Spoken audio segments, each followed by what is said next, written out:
Zinc फसलों की वृद्धि, उत्पादकता और गुणवत्ता के लिए सबसे महत्वपूर्ण सूक्ष्म पोषक तत्वों में से एक है। लेकिन आज भारत की कृषि में जिंक की कमी एक गंभीर और व्यापक समस्या बन चुकी है। भारत की लगभग 51% कृषि भूमि जिंक की कमी से प्रभावित है। यह समस्या किसी एक क्षेत्र तक सीमित नहीं है, बल्कि देश के लगभग सभी प्रमुख कृषि राज्यों में पाई जाती है। विशेष रूप से उन क्षेत्रों में यह समस्या अधिक गंभीर है, जहां धान, गेहूं, ज्वार, बाजरा, गन्ना और सब्जियों की लगातार खेती की जाती है।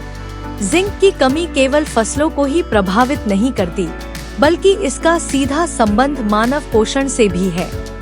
जब फसलें जिंक की कमी वाली मिट्टी में उगाई जाती हैं, तो उनसे प्राप्त भोजन में भी जिंक की मात्रा कम हो जाती है।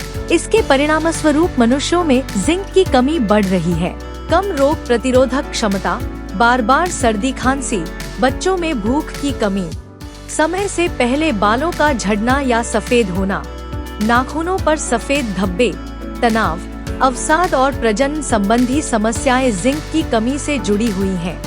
इससे स्पष्ट होता है कि मिट्टी में जिंक की कमी केवल कृषि की समस्या नहीं, बल्कि एक गंभीर सार्वजनिक स्वास्थ्य समस्या भी है। पौधों में जिंक कई महत्वपूर्ण शारीरिक और जैव रासायनिक क्रियाओं में भूमिका निभाता है। जिंक ऑक्सिन हार्मोन के निर्माण में आवश्यक है, जिससे जड़ों का बेहतर विकास होता है। यह शूट टिप की वृद्धि में भी सहायक होता है।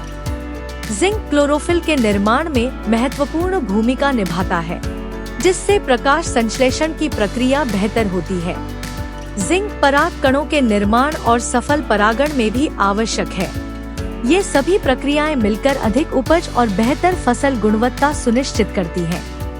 जिंक की कमी को दूर करने के लिए किसान आमतौर पर जिंक सल्फेट का उपयोग करते हैं।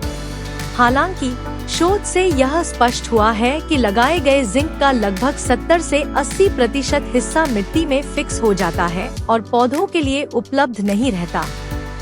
यहीं पर जिंक सोल्यूबिलाइजिंग बैक्टीरिया की भूमिका बहुत महत्वपूर्ण हो जाती है। ये लाभकारी सूक्ष्मजीव जड़ों के आसपास की मिट्टी यानी राइजोस्फीयर में सक्रिय होकर मिट्टी में फिक्स जिंक को घुलनशील और पौधों के लिए उपलब्ध रूप में बदल देते हैं। ये बैक्टीरिया ऑर्गेनिक एसिड और अन्य मेटाबोलाइट्स का स्राव करते हैं, जो अघुलनशील जिंक यौगिकों को घोलकर जिंक को ऐसे रूप में परिवर्तित करते हैं जिसे पौधे आसानी से अवशोषित कर सकें। इससे जिंक की उपयोग दक्षता बढ़ती है और फसल को पूरे विकास काल में निरंतर जिंक की आपूर्ति बनी रहती है। मल्टीप्लेक्स जिंक भी इसी जैविक जिंक सोल्यूबिलाइजेशन सिद्धांत पर आधारित एक वैज्ञानिक रूप से विकसित उत्पाद है। नए और उन्नत फॉर्मुलेशन में मल्टीप्लेक्स जिंक बी में अब 2 अत्यंत प्रभावी और एक दूसरे के पूरक स्ट्रेन शामिल हैं, स्यूडोमोनास स्ट्रायटा और बैसिलस आर्यभट्टई। बैसिलस आर्यभट्टई के शामिल होने से जिंक का घुलनीकरण और भी अधिक प्रभावी होता है। सर्वोत्तम परिणामों के लिए मल्टीप्लेक्स जिंक बी को 4 किलो प्रति एकड़ की दर से प्रयोग करना चाहिए। इस उत्पाद को मल्टीप्लेक्स अन्नपूर्णा ऑर्गेनिक मैन्योर के साथ अच्छी तरह मिलाकर बुवाई, रोपाई या फसल की प्रारंभिक अवस्था में खेत में समान रूप से छिड़काव करना चाहिए।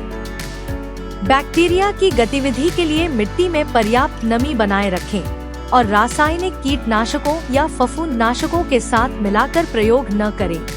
मल्टीप्लेक्स जिंक भी केवल एक पूरक नहीं, बल्कि जिंक पोषण के लिए एक पूर्ण, वैज्ञानिक और टिकाऊ जैविक समाधान है।